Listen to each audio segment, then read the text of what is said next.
एक ऐसा इंसान जो कुछ ही मिनट बाद हजारों लोगों के सामने गाने वाला है, लेकिन अचानक डर के कारण उसका गला जैसे बंद हो जाता है। पसीना निकल रहा है, शरीर कांप रहा है और उसके मन में सिर्फ एक बात चल रही है, मैं नहीं गा पाऊंगा, लोग मेरा मजाक उड़ाएंगे। ये कहानी किसी आम व्यक्ति की नहीं, बल्कि प्रसिद्ध ओपेरा सिंगर एनरिको करूसो की है। जोसेफ मर्फी इस घटना का इस्तेमाल ये समझाने के लिए करते हैं कि जब हमारा कॉन्शियस माइंड डर, एंजाइटी और फेलियर की तस्वीर बनाता है, तो सबकॉन्शियस माइंड उसी इमोशनल सिग्नल के अनुसार प्रतिक्रिया कर सकता है। करूसो ने अपने डर को चैलेंज किया और अपने भीतर की दूसरी शक्ति को संबोधित किया। इसके बाद वह स्टेज पर गया और शानदार परफॉर्मेंस दी। अब जरा इसे अपनी जिंदगी से जोड़कर देखिए। कितनी बार आपने किसी काम को शुरू करने से पहले ही अपने मन में सोच लिया, मुझसे नहीं होगा, मैं फेल हो जाऊंगा, मेरे पास टैलेंट नहीं है, मेरे लिए पैसा कमाना मुश्किल है। और फिर धीरे धीरे यही थॉट्स हमारे डिसीजंस, कॉन्फिडेंस और एक्शंस को प्रभावित करने लगते हैं। तो क्या हमारी जिंदगी सिर्फ बाहरी परिस्थितियां तय करती है, या फिर हमारे अंदर कोई ऐसी मेंटल प्रोग्रामिंग है जो हमारे व्यवहार और अनुभवों को प्रभावित करती है? यही सवाल जोसेफ मर्फी की किताब the power of your subconscious mind उठाती है। इस वीडियो में हम सीखेंगे कि कॉन्शियस और सबकॉन्शियस माइंड कैसे काम करते हैं, हमारे थॉट्स और बिलीफ हमारे बिहेवियर को कैसे प्रभावित करते हैं। विजुअलाइजेशन, एफर्मेशन और प्रेयर जैसी टेक्निक्स को पुस्तक किस तरह समझाती है और इन्हें wealth, success, happiness, relationships, fear और मेंटल ब्लॉक्स जैसी सिचुएशंस में कैसे अप्लाई किया जा सकता है। और सबसे महत्वपूर्ण बात, हम सिर्फ थियरी नहीं समझेंगे, हर बड़े आइडिया के साथ एक छोटा प्रैक्टिकल एग्जाम्पल भी देखेंगे, ताकि इस किताब की बातों को अपनी डेली लाइफ से जोड़ना आसान हो। एक आपके अंदर एक छिपा हुआ ट्रेजर हाउस। इस किताब का पहला और शायद सबसे महत्वपूर्ण विचार है, आप जिस चीज की तलाश बाहर कर रहे हैं, उसकी शुरुआत आपके अंदर से होती है। मर्फी सबकॉन्शियस माइंड को एक तरह के ट्रेजर हाउस के रूप में डिस्क्राइब करते हैं। उनके अनुसार इंसान के भीतर इंटेलिजेंस, आइडियाज, क्रिएटिविटी और पॉसिबिलिटीज का एक विशाल स्रोत मौजूद है। लेकिन समस्या ये है कि ज्यादातर लोग अपने बाहरी सर्कमस्टेंसेस को देखते हैं और उसी के आधार पर अपने फ्यूचर की कल्पना करते हैं। अगर आज पैसा कम है तो व्यक्ति सोचता है, मेरे पास हमेशा पैसे की कमी रहेगी। अगर एक बार फेलियर मिला तो मैं सक्सेसफुल नहीं हो सकता। लेकिन मर्फी कहते हैं कि हमें अपने थॉट्स और बिलीव्स को कॉन्शियसली देखना सीखना चाहिए। छोटा उदाहरण, मान लीजिए दो लोग एक ही अपॉर्चुनिटी देखते हैं। पहला सोचता है, शायद मैं कर सकता हूं। दूसरा सोचता है, मेरे बस की बात नहीं। अपॉर्चुनिटी दोनों के सामने एक जैसी है, लेकिन दोनों का बिहेवियर अलग होगा। पहला शायद कोशिश करेगा, दूसरा शायद शुरू ही नहीं करेगा। यही इस चैप्टर का प्रैक्टिकल लेसन है। आपकी सोच आपके एक्शंस को डायरेक्शन देती है। दो, कॉन्शियस माइंड और सबकॉन्शियस माइंड। मर्फी के अनुसार माइंड को समझने के लिए हमें उसके दो लेवल्स को समझना होगा, कॉन्शियस माइंड और सबकॉन्शियस माइंड। कॉन्शियस माइंड वो हिस्सा है जिससे हम सोचते हैं, एनालाइज करते हैं, डिसीजंस लेते हैं और चीजों को कॉन्शियसली चूज करते हैं। सबकॉन्शियस माइंड को मर्फी हैबिट्स, इमोशंस और डीपली एक्सेप्टेड आइडिया से जोड़ते हैं। किताब इसे सॉइल की तरह समझाती है, जिसमें अच्छे और बुरे दोनों तरह के सीड्स डाले जा सकते हैं। एक बहुत आसान एनालॉजी है, कॉन्शियस माइंड गार्डनर और सबकॉन्शियस माइंड मिट्टी। गार्डनर जैसा सीड डालेगा, मिट्टी उसी को ग्रो करेगी।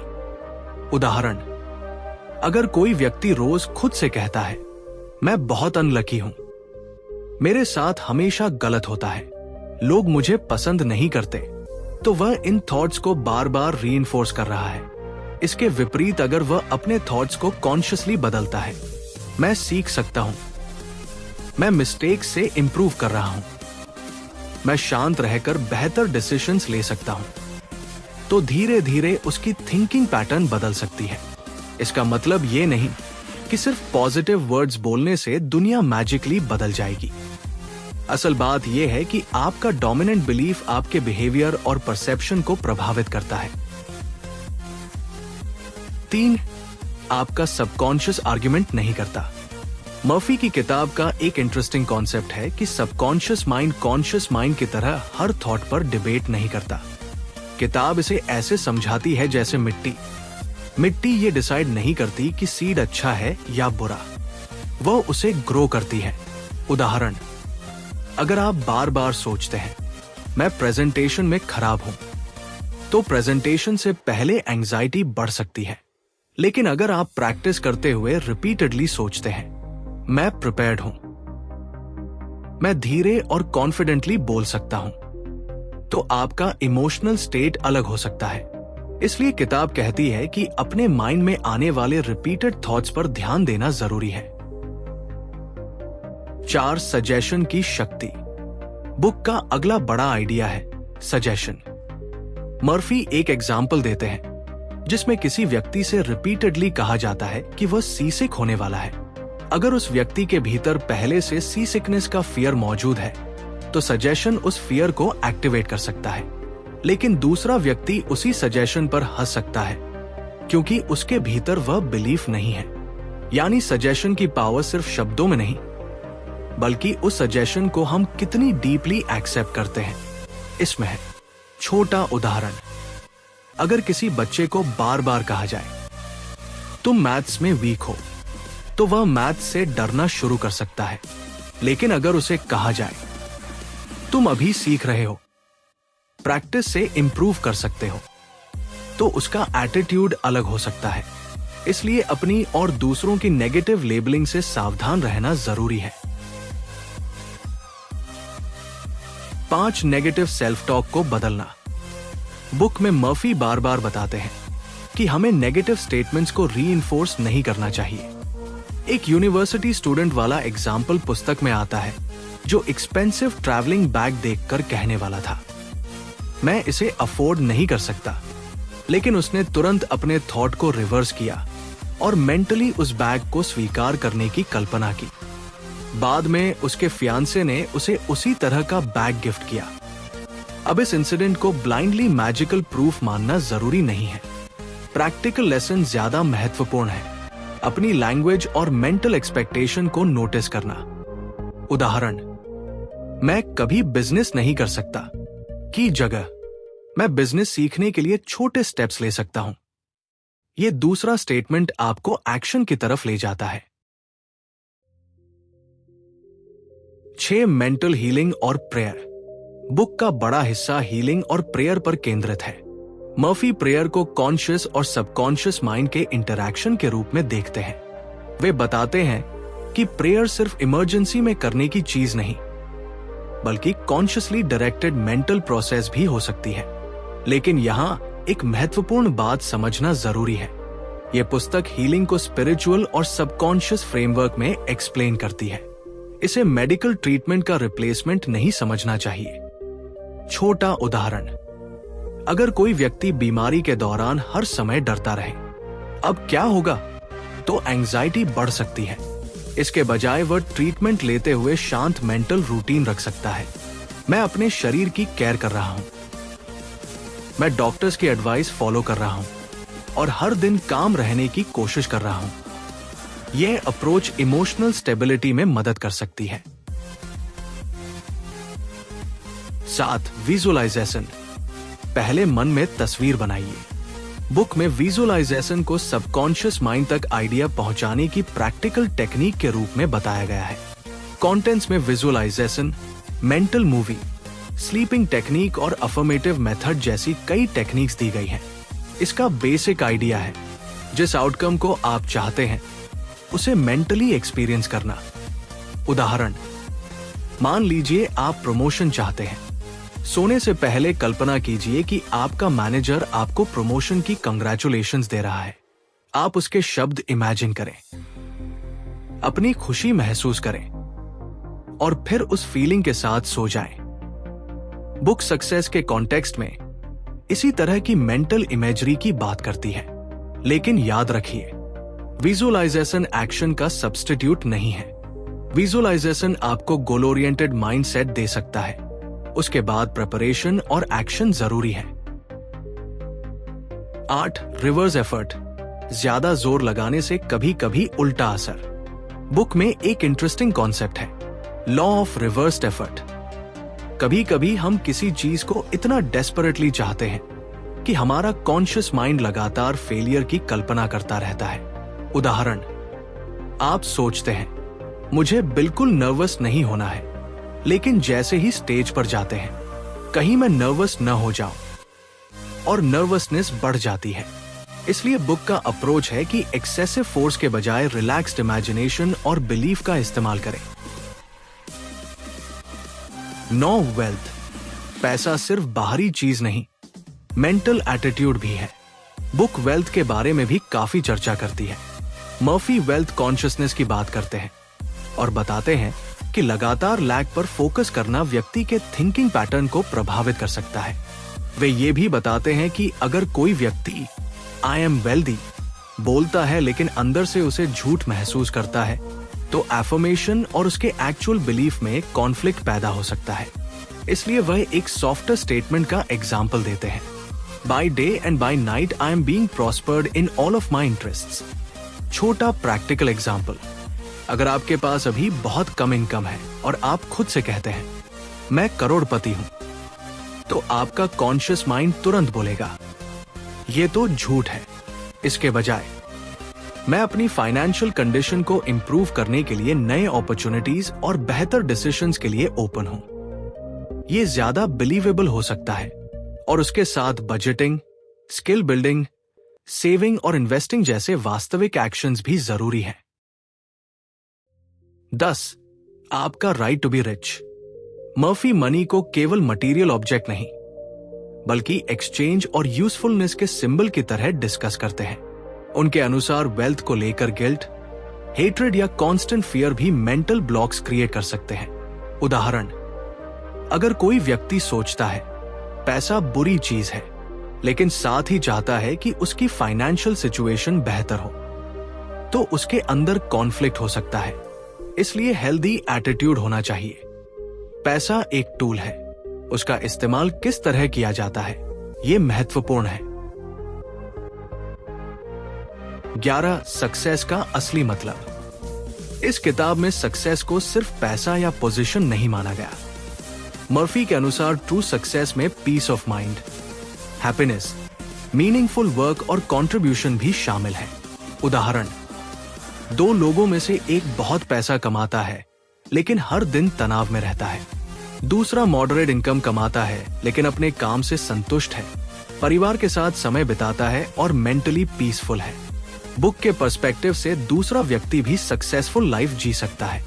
इसलिए सवाल सिर्फ ये नहीं होना चाहिए मैं कितना कमा रहा हूं, बल्कि मैं किस तरह की जिंदगी जी रहा हूं।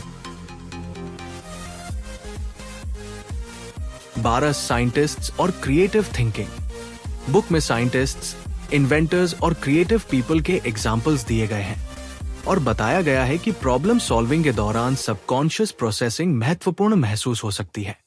कई बार आप किसी प्रॉब्लम पर घंटों सोचते हैं लेकिन आंसर नहीं मिलता, फिर आप थोड़ा ब्रेक लेते हैं, अगले दिन अचानक सॉल्यूशन याद आता है। छोटा उदाहरण, आप किसी डिफिकल्ट प्रॉब्लम का सॉल्यूशन नहीं निकाल पा रहे, आप उसे लिखकर छोड़ देते हैं और सो जाते हैं। सुबह उठते ही आपको एक नया अप्रोच सूझता है। बुक इसे सबकॉन्शियस एक्टिविटी के फ्रेमवर्क से एक्सप्लेन करती है। 13. स्लीप। सोते समय भी माइंड एक्टिव रहता है। मर्फी स्लीप को भी सबकॉन्शियस माइंड से जोड़ते हैं। कंटेंट्स में स्लीप के बारे में अलग चैप्टर है जिसमें prayer before sleep, problem solving during sleep और स्लीप से मिलने वाली गाइडेंस जैसे टॉपिक शामिल हैं। छोटा उदाहरण, सोने से पहले आप खुद से कहते हैं मुझे सुबह 6 बजे उठना है। कई बार आपका शरीर अलार्म से पहले ही जाग जाता है। बुक इसे सबकॉन्शियस माइंड की फंक्शनिंग का सिंपल एग्जाम्पल मानती है। प्रैक्टिकल लेसन है, सोने से पहले आखिरी थॉट्स को कॉन्शियसली चूज करें। अगर आप रात को सिर्फ चिंता करते हुए सोएंगे तो आपका माइंड उसी इमोशनल स्टेट में रह सकता है। इसलिए बेड टाइम पर शांत थॉट्स, ग्रैटिट्यूड और अगले दिन के क्लियर इंटेंशन हेल्पफुल हो सकते हैं। 14. मैरिज और रिलेशनशिप्स। बुक मैरिज प्रॉब्लम्स को भी मेंटल पैटर्न्स और कम्युनिकेशन से जोड़ती है। मर्फी कहते हैं कि पार्टनर को बदलने की कोशिश करने के बजाय रिलेशनशिप में लव, रिस्पेक्ट, अप्रिशिएशन और हार्मनी पर फोकस करना चाहिए। उदाहरण, एक पति हर दिन पत्नी की छोटी छोटी गलतियां निकालता है, दूसरी तरफ पत्नी भी हर बात पर क्रिटिसिज्म करती है। कुछ समय बाद घर का एटमॉस्फेयर नेगेटिव हो जाता है। अगर दोनों कॉन्शियसली अप्रिशिएशन और रिस्पेक्टफुल कम्युनिकेशन शुरू करें तो रिलेशनशिप का इमोशनल एनवायरनमेंट बदल सकता है। बुक का सिंपल मैसेज है, जिस रिलेशनशिप में रिस्पेक्ट और गुडविल कम हो जाए वहां सिर्फ आर्ग्यूमेंट समस्या सॉल्व नहीं करते। 15. हैप्पीनेस। खुशी को फ्यूचर के लिए मत टालिए। बुक का एक चैप्टर पूरी तरह हैप्पीनेस पर है। इसमें मर्फी हैप्पीनेस को कॉन्शियस चॉइस और मेंटल हैबिट के रूप में डिस्कस करते हैं। हम अक्सर कहते हैं, जब पैसा आएगा तब खुश रहूंगा, जब जॉब मिलेगी तब खुश रहूंगा, जब घर खरीदूंगा तब खुश रहूंगा। लेकिन हर गोल के बाद एक नया गोल आ जाता है। उदाहरण, आप सोचते हैं सैलरी डबल हो जाए तो मैं खुश रहूंगा। सैलरी डबल होती है, फिर अब प्रमोशन मिल जाए तो, फिर अब अपना घर हो जाए तो। इस तरह हैप्पीनेस हमेशा फ्यूचर में चली जाती है। बुक हमें वर्तमान मेंटल स्टेट पर ध्यान देने के लिए प्रेरित करती है। 16. Harmonious human relations. आप दूसरों के साथ कैसा व्यवहार करते हैं, यह आपके ओन मेंटल स्टेट से भी जुड़ा है। Book empathy, emotional maturity, love और डिफिकल्ट पीपल को हैंडल करने की बात करती है। उदाहरण, अगर कोई व्यक्ति आपको गुस्से में बोलता है और आप तुरंत गुस्से से जवाब देते हैं तो सिचुएशन और बिगड़ती है। लेकिन अगर आप पॉज लेते हैं और सोचते हैं, इस समय मुझे रिएक्शन नहीं, सॉल्यूशन चाहिए, तो कॉन्वर्सेशन का डायरेक्शन बदल सकता है। ये इमोशनल मैच्योरिटी है। 17. फॉरगिवनेस। दूसरे के लिए नहीं, अपने माइंड के लिए। बुक फॉरगिवनेस को मेंटल हीलिंग से जोड़ती है। इसका मतलब यह नहीं कि गलत बिहेवियर को सही मान लिया जाए। फॉरगिवनेस का अर्थ हो सकता है अपने माइंड को लगातार एंगर और रिजेंटमेंट में कैद न रखना। बुक के अनुसार गिल्ट, ग्रजेस और रिजेंटमेंट व्यक्ति की मेंटल पीस को प्रभावित कर सकते हैं। उदाहरण, किसी व्यक्ति ने आपको वर्षों पहले हर्ट किया। वो व्यक्ति शायद अपनी जिंदगी में आगे बढ़ चुका है, लेकिन आप आज भी उसी घटना को याद करके एंग्री होते हैं। यानी घटना अतीत में है, लेकिन उसका इमोशनल इफेक्ट आज भी आपके माइंड में चल रहा है।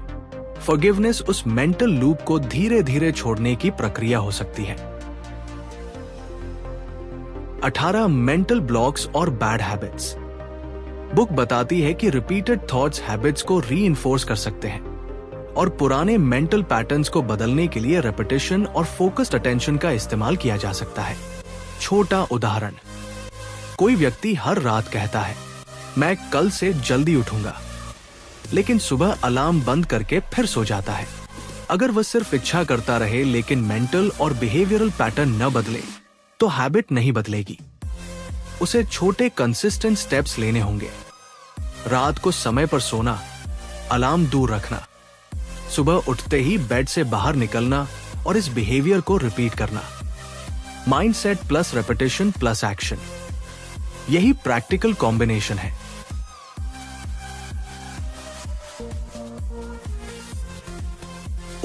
फियर को कैसे हैंडल करें। बुक फियर को इंसान का बड़ा एनिमी मानती है और अलग चैप्टर में stage fright, fear of failure, fear of water और दूसरे फियर्स के एग्जाम्पल्स देती है। मर्फी का एक बेसिक आइडिया है, जिस चीज से आप डरते हैं उससे भागते रहने से फियर मजबूत हो सकता है। उदाहरण, अगर किसी व्यक्ति को पब्लिक स्पीकिंग से डर लगता है तो वह हमेशा स्पीकिंग सिचुएशंस अवॉइड कर सकता है। लेकिन अगर वो छोटे ग्रुप में बोलना शुरू करे, प्रैक्टिस करे और धीरे धीरे एक्सपोजर बढ़ाए तो कॉन्फिडेंस डेवलप हो सकता है। यहाँ पॉजिटिव सेल्फ टॉक भी मदद कर सकता है। मैं परफेक्ट होने की कोशिश नहीं कर रहा, मैं सिर्फ क्लियरली कम्युनिकेट करने की प्रैक्टिस कर रहा हूं। 20 उम्र और यूथ का सीक्रेट। बुक का अंतिम चैप्टर एज और माइंडसेट पर है। मर्फी कहते हैं कि उम्र बढ़ना केवल फिजिकल प्रोसेस नहीं है, व्यक्ति का एटीट्यूड और पर्पस भी उसकी लाइफ एक्सपीरियंस को प्रभावित करते हैं। कंटेंट्स में रिटायरमेंट, एक्टिव माइंड, पर्पस और ओल्ड एज के साथ नए अपॉर्चुनिटीज की चर्चा है। उदाहरण, एक व्यक्ति 60 की उम्र में सोचता है, अब मेरे करने के लिए कुछ नहीं बचा। दूसरा 60 की उम्र में सोचता है, अब मेरे पास एक्सपीरियंस है और मैं कुछ नया सीख सकता हूं। दोनों की उम्र समान है, लेकिन उनका मेंटल एटीट्यूड अलग है।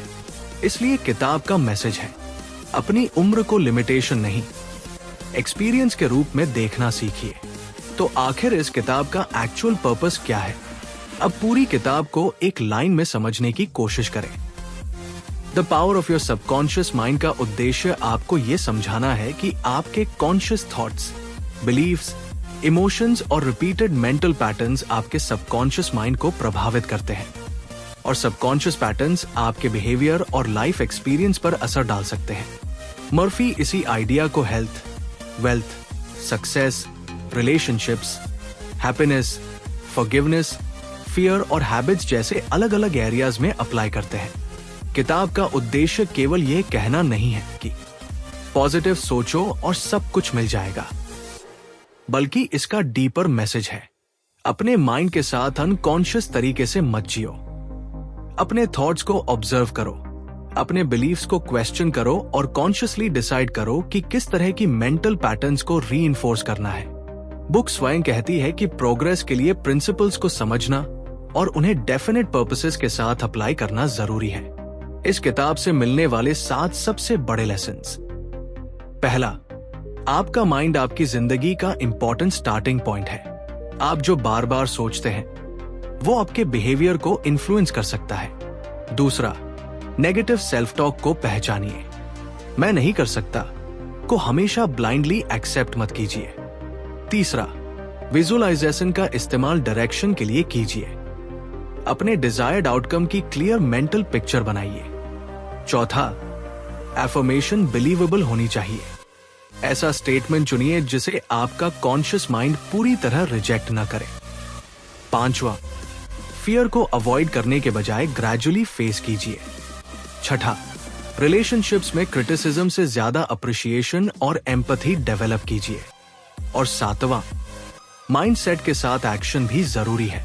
अगर आप सक्सेस की कल्पना करते हैं लेकिन कोई प्रिपरेशन नहीं करते तो केवल इमेजिनेशन पर्याप्त नहीं होगी। फाइनल कंक्लूजन, हम अक्सर अपनी जिंदगी बदलने के लिए बाहर कुछ ढूंढते हैं, नई जॉब, नया बिजनेस, नया रिलेशनशिप, नई जगह। लेकिन जोसेफ मर्फी की यह किताब हमें एक अलग डायरेक्शन में देखने के लिए कहती है, अपने अंदर, क्योंकि आपके बाहर की दुनिया को बदलने से पहले आपकी अंदर की दुनिया को समझना जरूरी है। आपके माइंड में हर दिन हजारों थॉट्स आते हैं। कुछ थॉट्स आपको आगे बढ़ाते हैं, कुछ आपको रोकते हैं, कुछ आपको कॉन्फिडेंस देते हैं और कुछ आपको कोशिश करने से पहले ही हार मानने पर मजबूर कर देते हैं। इसलिए अगली बार जब आपके माइंड में आए मैं नहीं कर सकता, तो तुरंत खुद से पूछिए, क्या ये सच है या सिर्फ मेरे पुराने प्रोग्रामिंग का हिस्सा है? और फिर एक नया थॉट चुनिए, मैं सीख सकता हूं, मैं कोशिश कर सकता हूं, मैं धीरे धीरे बेहतर हो सकता हूं। क्योंकि इस किताब की सबसे पावरफुल बात शायद यही है, आप अपने माइंड के पैसेंजर नहीं हैं, आप अपने थॉट्स के गार्डनर हैं। जैसे बीज आप मिट्टी में डालते हैं, वैसे ही थॉट्स आप अपने सबकॉन्शियस में डालते हैं। इसलिए अपने माइंड में डर, डाउट और लिमिटेशन के बीज डालने से पहले सोचिए, क्योंकि आपकी जिंदगी में बदलाव की शुरुआत शायद किसी बड़ी एक्सटर्नल अपॉर्चुनिटी से नहीं, बल्कि एक छोटे से थॉट से हो सकती है। और यही है the power of your subconscious mind का असली संदेश। अपने अंदर की शक्ति को पहचानिए, अपने थॉट्स को कॉन्शियसली चुनिए और फिर उन थॉट्स को अपने एक्शंस के जरिए रियलिटी में बदलने की कोशिश कीजिए। ध्यान रखिए, सोच अकेली जिंदगी नहीं बदलती, लेकिन सही सोच, सही बिलीफ, सही एक्शन और लगातार प्रैक्टिस जिंदगी बदलने की शुरुआत जरूर कर सकते हैं। अगर आप अपने माइंड को बदलकर अपनी लाइफ को एक नई डायरेक्शन देना चाहते हैं और अभी आपके पास थोड़ा फ्री टाइम है, तो थे 5 AM क्लब की इस अमेजिंग जर्नी को अभी देख लीजिए। और अगर समय नहीं है तो इसे सेव कर लीजिए और बाद में जरूर देखिए, क्योंकि सेल्फ इंप्रूवमेंट की जर्नी में हर छोटा कदम मायने रखता है। रॉबिन शर्मा की थे 5 AM क्लब, जो सिखाती है कि अपने दिन की शुरुआत कैसे बदलें, डिसिप्लिन कैसे बनाएं और अपनी जिंदगी के बेस्ट वर्जन की तरफ कैसे बढ़ें।